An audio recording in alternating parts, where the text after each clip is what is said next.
Hi, everyone. Welcome to another installment of I Effin' Love Cinema. And today we're going to be talking about Avatar The Way of Water.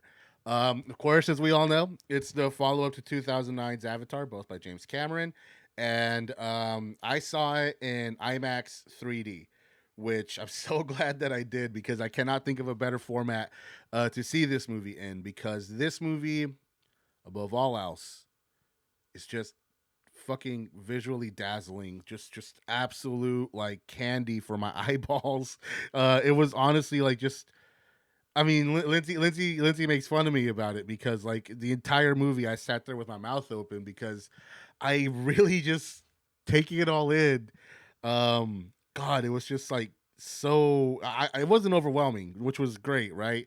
But it was just so like crazy to think that not only did James Cameron just make all this up, basically he just made up this whole like world that feels cohesive and like it has this really interesting lore and all that shit. Not only did he do that, but like it's it's to this movie's credit, I forgot that like this was computer generated. Like when you see this movie, and by the way, James Cameron was the camera operator. He operated the camera handheld and all that, and those doing that, I think, added a certain touch because it really does feel like they shot this in Pandora. Like they went to the planet Pandora and shot this movie there. That's honestly the vibe you get because like it's first of all, the high frame rate, right? Like I saw with the variable frame rate. I'm sorry, which did have a negative side effect. The scenes that were 24 frames per second, they were jittery. They were jittery. I mean, I noticed it. Lindsay didn't notice it, but I totally did. But then again, like I get bothered by motion smoothing and stuff like that. Um, so that's totally a subjective thing. But yeah, like for me, I felt like the 24 frames per second footage was a little jittery, but thankfully, the vast majority of this movie is in the higher frame rate. And like just like if I could just describe like the opening moments of this movie to you guys, right? Just to show you um give you guys a bit of a idea of the studio of the audience experience there. So the movie starts and like the first three shots they're in 3D, but you have to like okay, you have to kind of look for it a little bit. But then you get this shot and it's in 3D and it's in the first high frame rate and it's the first shot that really first of all, the first shot that's in high frame rate and the first shot that really gives that 3D effect and it's a close up of Neytiri's face and that was just like such a smart move, a very a very risky move by the way, because think of it like this, right? If that first shot of Neytiri's face, if it wasn't executed perfectly, you know, that it would have broken the illusion for the entirety of the movie. But since the first thing that this movie shows you that really like makes the 3D stand out and the high frame rates is her face, and that it is so well done that you just completely instantly buy into it and you're just kind of in it for the rest of the movie. And I guess overall that's what this movie is. It's very accessible. I don't like the term simplistic here. I would say the first Avatar is simplistic. I think that's a very simple movie. And don't get me wrong, this movie like it's not Synecdoche, New York, or something like that, but it is a step above the first Avatar movie because like unlike the first Avatar movie, this has like a lot less like it's a little more fluid. Funny enough, right? Way of Water. It's a little more fluid. Like the acts are really long. I mean, it's a 3 hour movie, right? But like they feel long. Like the first act is really long. I guess I would feel like if I were to just keep saying it like that, I sound like an idiot. But every act is very long. But what's really great is that it's because this movie really allows you to just kind of sit there and just take it all in and just enjoy it. Like my favorite sequence in the movie is like a good 45-minute chunk right in the middle, where the focus of the story changes a little bit. I hesitate to call it the midpoint, but the focus of the story, like what the movie's about, kind of shifts away from what we see into the trailer into some totally new territory. But and like the stuff that sets that up, it's just so quiet. Like there's dialogue there, but like it's very, it's simplistic. But like because really in those scenes the focus is the visuals and the visual storytelling in this movie. Like, this is why I don't like the term simplistic, right? I think it's a very effective and a very accessible movie because every camera move is super motivated. There's a reason to it. There's a rhythm to it. Like it all. I mean, this is the kind of shit that comes from like somebody who a total visionary who just like thinks about this stuff for 13 years. But like the camera moves are all super motivated. They feel like they're in, they're very traditional camera moves. They're like the kind of camera moves that would only be possible if you were actually shooting it in person at that location. And it kind of gives it all this tangibility. And that's why this movie doesn't need to have the most complex dialogue. This movie doesn't have to have the most like crazy story because what this movie really asks of the audience primarily is to just breathe, just chill. Like this, it's not a boring movie by any means. I mean, I imagine some people might find it boring, but I personally don't think most people will find it boring because like it allows you to breathe. It allows you to just take it all in and just kind of live in this and live in this moment, live in this planet and all that. And that just you know that sort of thing just does not demand like that sort of experience does not demand a super heavy or complex plot. But despite the shallowness of the plot, yeah, I guess shallowness is a bad word. Accessibility of the plot, let's put it that way. What really, really makes this movie better than the first one in a lot of ways is that it's very character driven. It's a much bigger cast of characters. This time we're dealing with an entire family, not just Jake and Neytiri. And so like it's a movie that has a larger cast and doesn't shortchange any of them. It allows them all to have like the runtime is really mostly dedicated to allowing mainly the children to develop and to be explored and all that.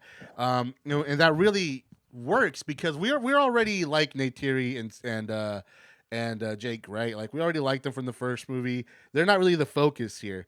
And that's again risky, right? Risky because they weren't in the first movie, obviously, but it paid off. Like every risk that James Cameron took in this movie totally paid off for me, because by the end of the movie, you really feel.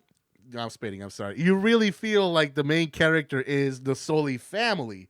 It's not this character, that character. I mean, by the end, one of the children, a couple of the children are more focused in on than the others, but it never really feels like it's their story. It really feels like it's the story of this family, and this family is likely going to be the foundation for at least the next like two Avatar movies.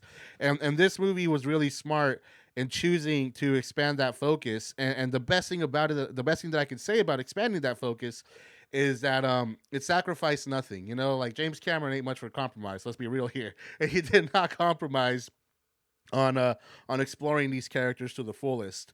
God, man, there's so much I could say about this movie. Let's put it this way: for me to continue onward, this is gonna be a spoiler from here on out. So clearly, I fucking love this movie. I was enthralled by it. Like I really cannot. Literally, the entire movie was just amazing things. Just looking at amazing things, hearing amazing sounds, and then when the big the big spectacle scenes are just god damn. James Cameron knows how to make action. Yeah, we all knew that. But there's that sequence that I was talking about, those 40 minutes like culminate in this one thing, and it's just like he's just good at creating moments. Like this guy just knows how to make meaningful things happen, and he just happens to be the best at it when it comes to action. Because holy crap, the action in this movie is insane. And it really does feel like James Cameron kind of like running over all his best tricks a little bit. Like there's a little bit of all his movies in this movie. But like the guy James Cameron just knows how to make a movie. He just knows how to make a movie, guys. And this is a movie that I really really cannot recommend enough. Like I don't know how it's going to hold up in home video on in 2D, okay? I don't know that, but I can tell you guys that the 3D experience, especially the high frame rate 3D experience, really just work. It just works so much better than I thought it ever could. I was not. I'm not the biggest 3D fan. I watched Avatar in 3D, and I watched Prometheus in 3D. Like when the director gives a crap about the 3D and they do it well, I'll watch it in 3D. And I'm not, and I was refused to watch Gemini Man or the Hobbit movies in high frame rate, so I wasn't for it.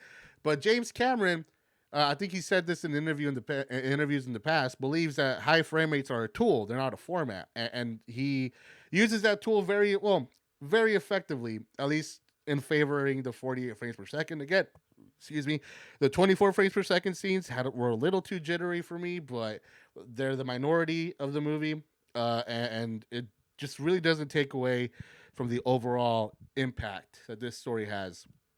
This is this is cinema. This is capital CINEMA cinema, man. Like, yeah, it's not Citizen Kane, but it doesn't have to be Citizen Kane. Like, sometimes it's okay for Jaws to be Jaws, you know, and it's okay like for simple stories to exist, especially when they're in the service of something so much grander, like just the pure vision that James Cameron has and just shares with people in this movie.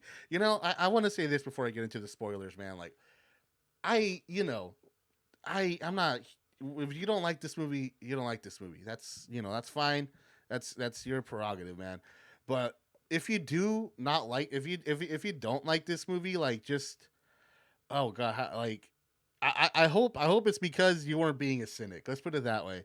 I hope that if you didn't like this movie, it's because you went in there wanting to like it and it let you down. And I know that's a shitty thing to say, but that's because like this movie to me is just like a spit in the face to cynicism as a concept. Like this movie spits in the face of like negativity and especially cynicism, right? Because not only does this movie just have like a very simple, pure message, and it just has like very simple, very wholesome themes and all that. It's a movie about family, ultimately, right? But like when you see this, when you take into account, like man, like some guy just came up with this. He just invented all this and then made it happen. You know, like that to me, that is the real story. Like for me, when I was watching it, right? Like that's what really like kept like coming up to my head. It's like somebody just came up with this. Some person, some James Cameron just decided this should be a thing, you know? And like he made it happen and it's incredible.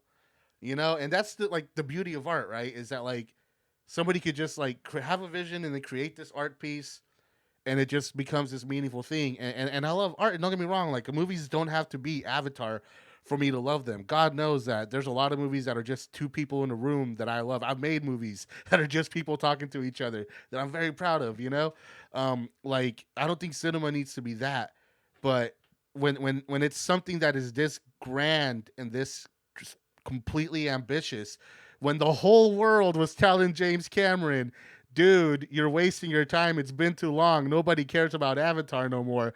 You know, he just kept his fucking nose down, kept fucking plugging away at Avatar, and what he came out of the other side with that is just something that like reminds me why I love movies. It's just that is just like not just love movies, but I guess like love art in general. That it's like it's just this thing that someone just made. You know, I mean, it wasn't just Cameron, of course. He had a hell of talented people here, but like this is his vision, and like God, man, it's just so cool that something like that could still happen. I guess that's the main takeaway for me. Like I'm just glad he got to make it, you know. And a lot of people out there, like you know, be like, you know, you should be making more Terminator movies. You should go back to Aliens because it was so badass. You know what, man?